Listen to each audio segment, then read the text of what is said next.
She wrote, "When I become famous, I will tell everyone that I knew a hero named Marlon Peterson. Heroes rarely look like me. In fact, I'm what garbage looks like. No, not the most appealing way to open a talk or start a conversation, and perhaps you have some questions going through your head about that. Why would this man say such a thing about himself? What does he mean? How can someone view him as a hero when he sees himself as garbage?" I believe we learn more from questions than we do from answers.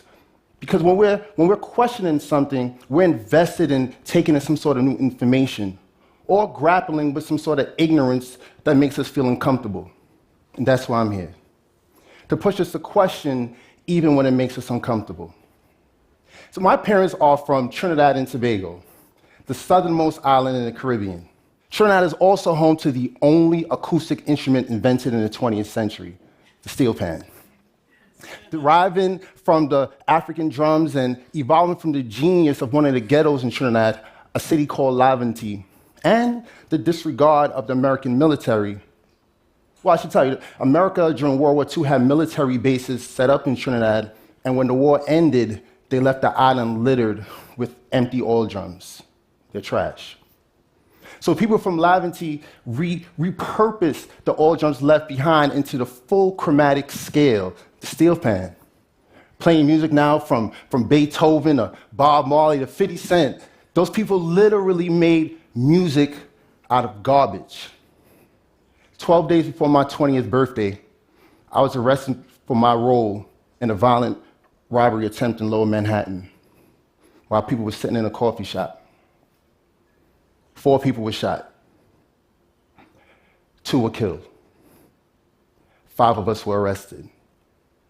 We were all the products of Trinidad and Tobago. We were the bad immigrants or the anchor babies that Trump and millions of Americans easily malign. I was discarded like waste material, and justifiably so to many. I eventually served 10 years, 2 months, and 7 days of a prison sentence. I was sentenced to a decade of punishment in a correctional institution. I was sentenced to irrelevance, the opposite of humanity.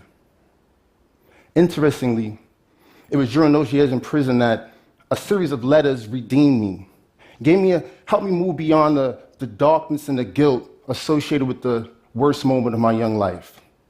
Gave me a sense that I was useful. She was 13 years old. She had wrote that she saw me as a hero. I remember reading that, and I remember crying when I read those words. She was one of over 50 students and 150 letters that I wrote during a mentoring correspondence program that I co-designed with a friend who was a teacher at a middle school in Brooklyn, my hometown. We called it the Young Scholars Program.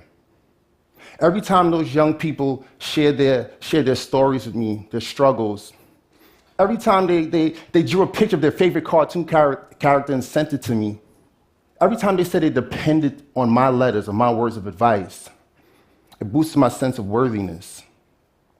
It gave me a sense of what I could contribute to this planet. It transformed my life. Because of those letters and what they shared with me, their stories of teen life, they gave me the permission.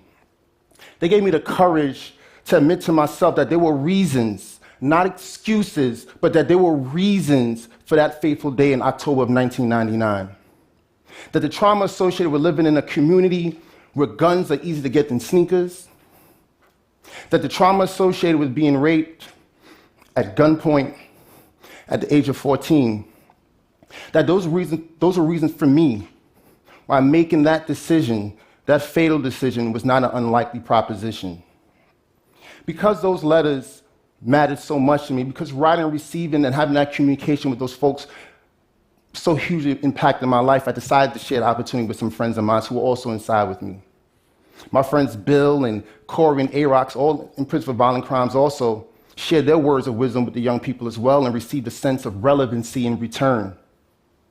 We are now published writers and youth program innovators and trauma experts and gun violence prevention advocates and TED talkers and good daddies. That's what I call a positive return of investment. Above all else, what building that program taught me was that when we invest in the humanity of people, no matter where they're at, we can reap amazing rewards. In this latest era of criminal justice reform, I often question and wonder why is it that so many believe that only those who have been convicted of nonviolent drug offenses merit empathy and recognize humanity? Criminal justice reform is human justice. Am I not human? When we invest in resources that amplify the relevancy of people in communities like Laventille or parts of Brooklyn or a ghetto near you, we can literally create the communities that we want. We can do better. We can do better than investing solely in law enforcement as a resource, because they don't give us a sense of relevancy that is at the core of why so many of us do so many harmful things in the pursuit of mattering. See, gun violence is just a visible display of a lot of underlying traumas. When we invest in the redemptive value of relevancy, we can render a return of both personal responsibility and healing. That's the people work I care about, because people work. Family, I'm asking you to do the hard work, the difficult work, the churning work of bestowing undeserved kindness upon those whom we can relegate as garbage, who we can disregard and discard easily. I'm asking myself.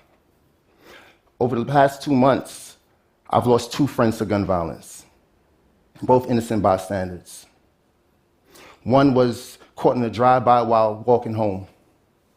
The other was sitting in a cafe while eating breakfast while on vacation in Miami. I'm asking myself to see the redemptive value of relevancy in the people that murdered them, because the hard work of seeing the value in me. I'm pushing us to challenge our own capacity to fully experience our humanity by understanding the full biography of people who we can easily choose not to see. Because heroes are waiting to be recognized, and music is waiting to be made. Thank you.